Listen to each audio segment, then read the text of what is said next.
Salut à toi, bonjour, j'espère que tu vas bien. Eh bien aujourd'hui, on en est déjà rendu au jour numéro 5 des chemins de Compostelle et plus précisément sur les variantes de Rocamadour et du Célé. Eh bien là, nous sommes au gîte du presbytère à Montfaucon. Je bois tranquillement un petit café devant un magnifique lever de soleil, comme tu as pu le voir juste avant. Et aujourd'hui, donc, toutes les batteries sont rechargées. On a très bien dormi, on a été très bien accueillis. Déjà, dans ce gîte, le presbytère, on était tout seul dans le gîte, en plus, Sophie et moi. Donc, je te le recommande. Franchement, il est topissime. Et en plus, la personne qui nous a accueillis, c'est un pèlerin. Donc, il a fait plusieurs fois le chemin de Compostelle. Donc, il connaît vraiment bien Compostelle. Et aujourd'hui, nous allons au minimum faire 19 km et au maximum, on ne sait pas encore. Ça va dépendre de beaucoup de choses, du dénivelé, du temps, de la chaleur surtout. Mais voilà quoi, on sait que on devra faire le plein d'eau et de nourriture à Crasse. Ouais, c'est le nom du village.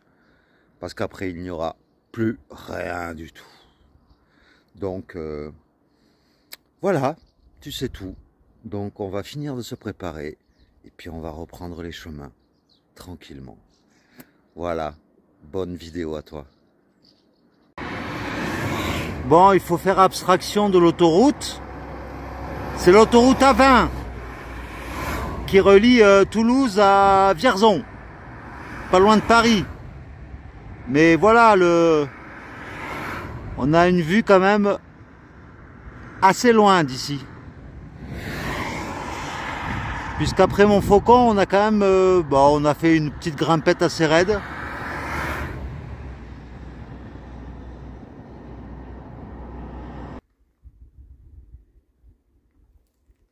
Regarde ce petit clocher là, d'église en haut de la colline. Ça, c'est la France. Ça, c'est nos beaux villages de France. Soyons fiers d'être français. Voici un vieux lavoir, juste avant d'arriver à la Bastide Murat. Bon, bien sûr, il n'y a pas d'eau, mais j'imagine, il y a plusieurs dizaines d'années, des gens qui lavaient leur linge ici, avec, j'imagine, l'eau qui arrivait de là, qui coulait là, et qui repartait vers là. Regarde-moi ce petit lieu tout paisible, avec un nouveau lavoir ici, des tables, si on veut se poser. On est juste à l'entrée de la Bastide Murat. Un petit bateau, si tu veux naviguer. Là, je suis sur un petit pont. Et le tout sur un lac aux eaux toutes plates. Qu'est-ce que c'est beau. Puis le reflet des arbres. Tu as la réciproque. Voilà, je suis pile au milieu. Tu as la réciproque en haut et en bas. C'est tout joli et tout paisible surtout. J'adore ce genre d'endroit. Et là-bas sur le banc, ce sont mes bâtons.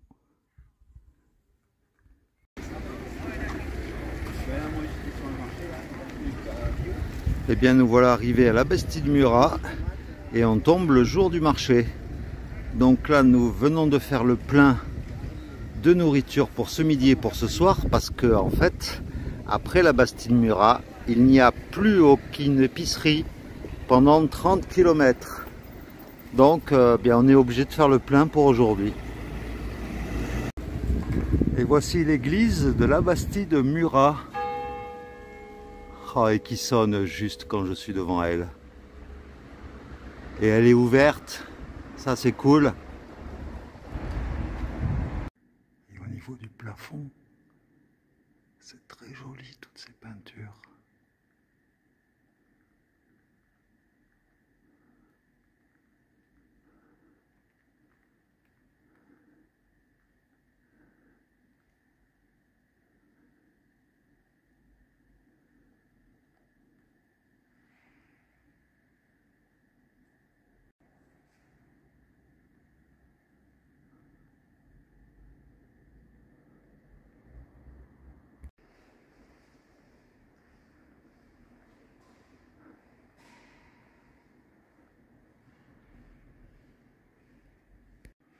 De magnifiques vitraux. Voilà la sortie de la Bastide Murat. On a une vue là sur un petit village en contrebas. On aperçoit un clocher et puis les environs.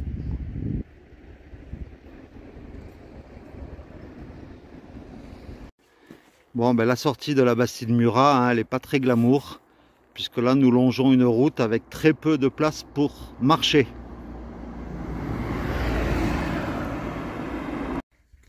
Ah voilà, ça fait plaisir de voir écrit chemin de Compostelle.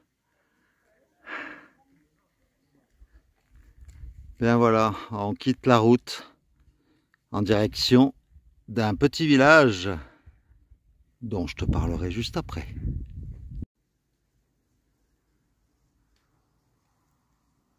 Oh, qu'est-ce que ça fait du bien de se retrouver là. Un petit chemin qui descend à l'ombre du soleil avec tout ce qu'il faut. Et voici la rivière du Vers que nous serons amenés à revoir justement dans le village de Vers, pas loin de la vallée du Célé. Mais là pour l'instant c'est comme l'Alzou, il n'y a pas d'eau. Eh bien, à ma grande surprise, il y a un deuxième Montcuq dans le Lot. Là, c'est un tout petit hameau, mais il y a deux Montcuq.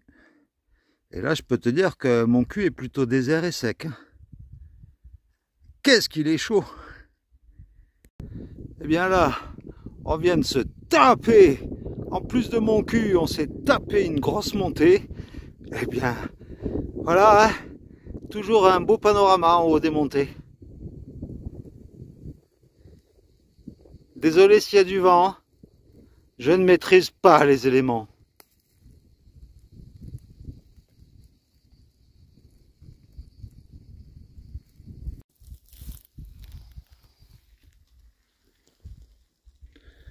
Regarde-moi cette belle maison, ce petit village avec la grande tour en forme de pigeonnier, puisque c'est des tours à pigeons.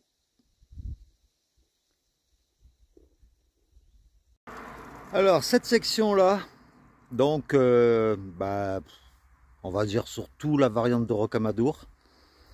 Le gros problème, c'est les espaces pour s'asseoir. Regarde, on est obligé de déjeuner sur le bord de la route. Et surtout l'eau. Il n'y a vraiment, pour l'instant, aucun point d'eau depuis qu'on est parti de la Bastide Murat. Et ça fait déjà presque 10 km que nous marchons, je crois. Et il n'y a toujours rien. Et surtout que l'on marche en plein soleil sur des routes, quoi. Donc,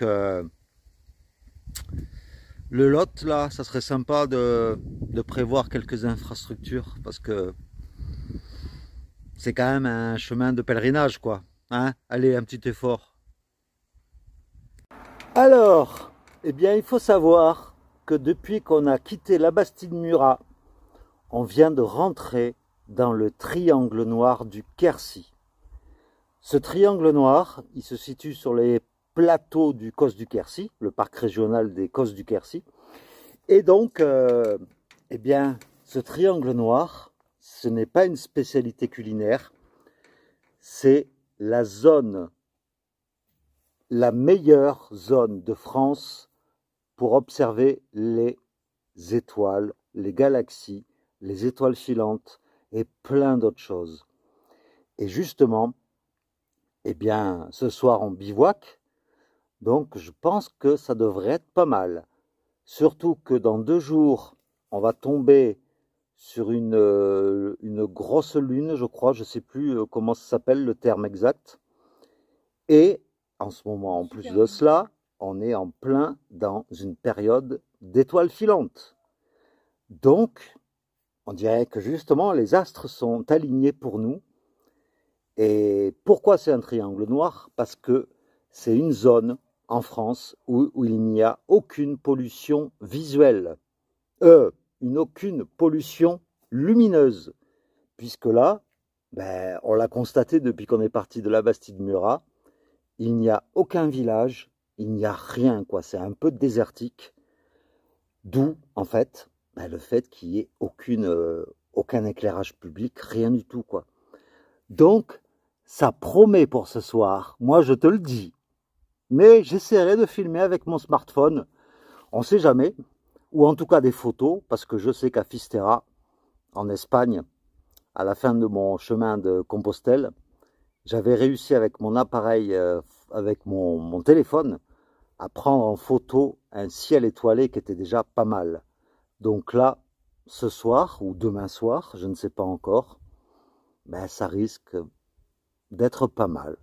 Surtout que je viens de lire là que à l'œil nu ou avec des jumelles, de simples jumelles, on peut observer Vénus, Mars, Jupiter et Saturne.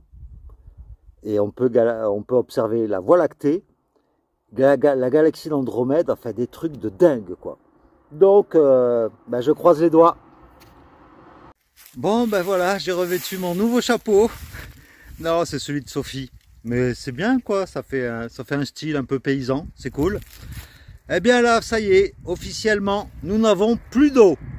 Donc, eh bien, il va falloir affronter le soleil jusqu'au prochain village qui s'appelle Crasse.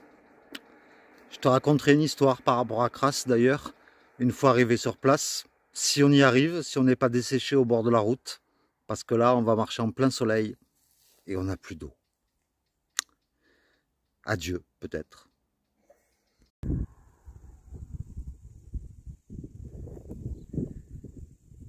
Ben, du point de vue où nous sommes, nous arrivons à voir de très très loin, quoi.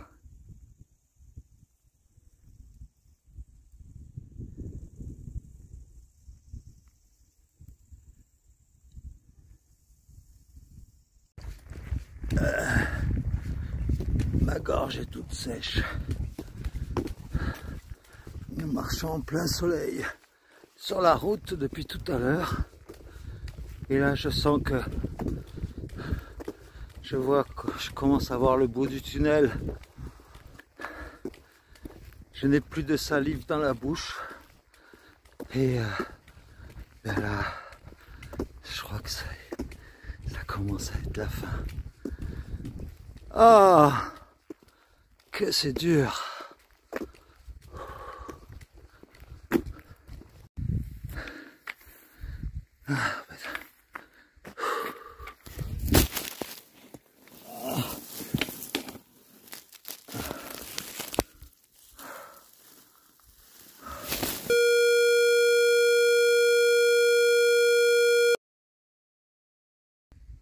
Nous voilà arrivés à Crasse, le village réservé aux pèlerins bivouaqueurs, puisque en général, hein, ce genre de pèlerins ne se lave pas tous les jours. Et donc ici, ben, la crasse est la bienvenue. Bon, eh bien, ça y est. C'était bien sûr une petite simulation de déshydratation sur le bord de la route. Mais on a enfin trouvé de l'eau à Crasse, juste à la mairie. Sur le côté de la mairie, il y a une porte. Et là, on accède en fait à la cour intérieure de la mairie. Regarde-moi ça. J'ai pas envie de te faire languir pour admirer les panoramas en ce moment. J'ai envie que tu profites un maximum.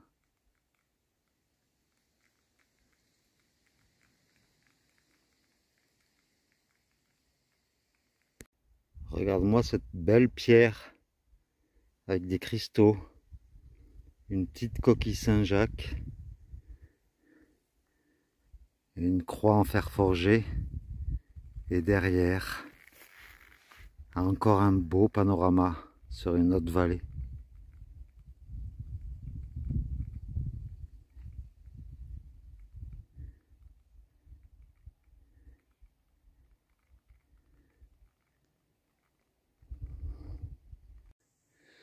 Et bien là du coup, donc on a fait le plein d'eau. Moi j'ai 3 litres sur moi, ma poche à eau 2 litres et ma gourde 1 litre. Sophie a 1 litre 75, donc on a presque 5 litres à tous les deux. Parce que là maintenant, pareil, rebelote, plus d'eau jusqu'à Vers, qui est à 15 km d'ici je crois. Donc voilà, l'eau, ça devient une denrée rare, surtout ici sur la variante de Rocamadour. Quand je te dis que là c'est la sécheresse, regarde un peu ce champ. Il y a juste une parcelle qui est encore un tout petit peu verte, mais qui se fait gagner par le manque d'eau. Et partout ailleurs, c'est de la paille, quoi. C'est même plus de l'herbe.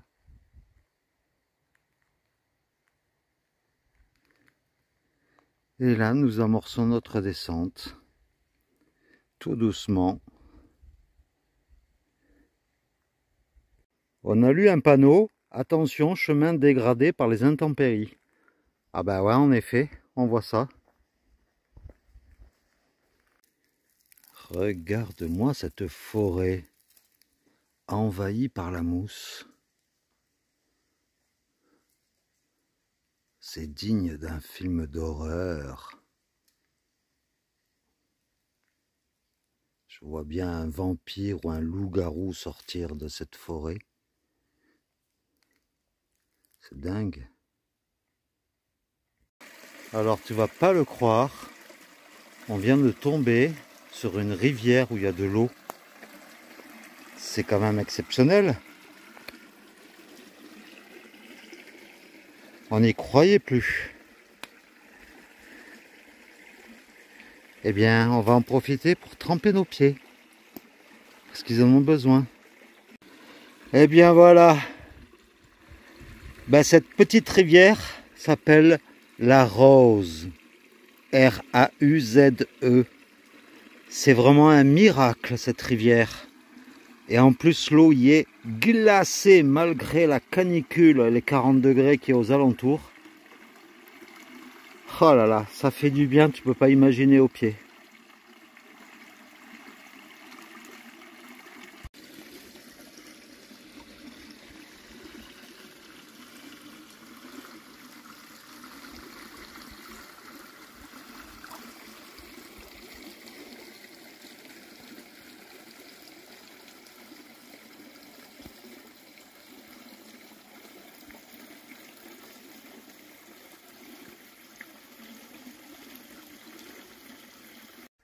Ah franchement, qu'est-ce que ça fait du bien aux pieds de se tremper, de les tremper dans l'eau froide. Parce que là j'ai l'impression de marcher sur du coton. Ah, ça fait du bien. Ouh, après un début d'étape, enfin les 3/4 d'étape difficile, là voilà, on reprend vie.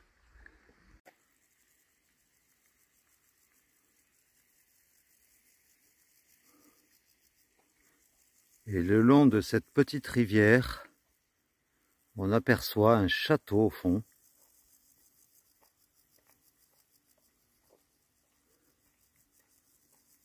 C'est le château de Gironde.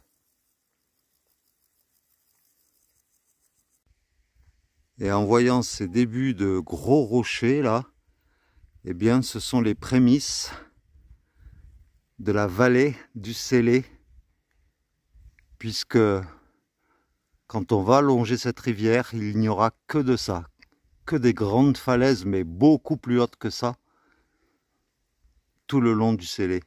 Et tu verras, c'est très sauvage. Et là, on continue le chemin à l'ombre et en longeant la petite rivière toujours. Alors, nous sommes en train de chercher un endroit pour bivouaquer. Pour l'instant, c'est impossible puisque le chemin que nous empruntons, il est tout étroit et tout en pente. Voilà, avec de la végétation partout, avec plein de mousse.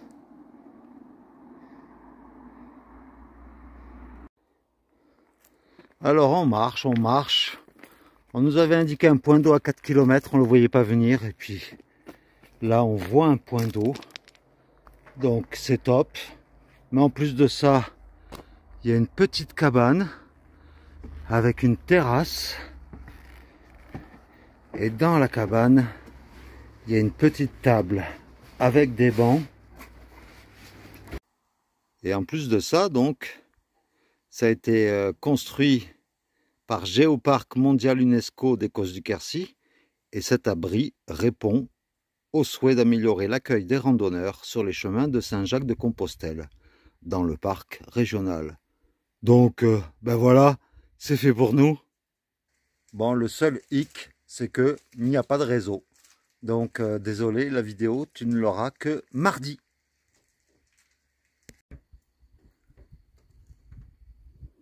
Ma cabane au Canada est blottie au fond des bois. Non, j'ai regardé les paroles sur internet. Eh bien voilà, c'est sur ce petit havre de paix, un petit chalet au Canada, c'est tout à fait ça, que je vais te laisser pour aujourd'hui.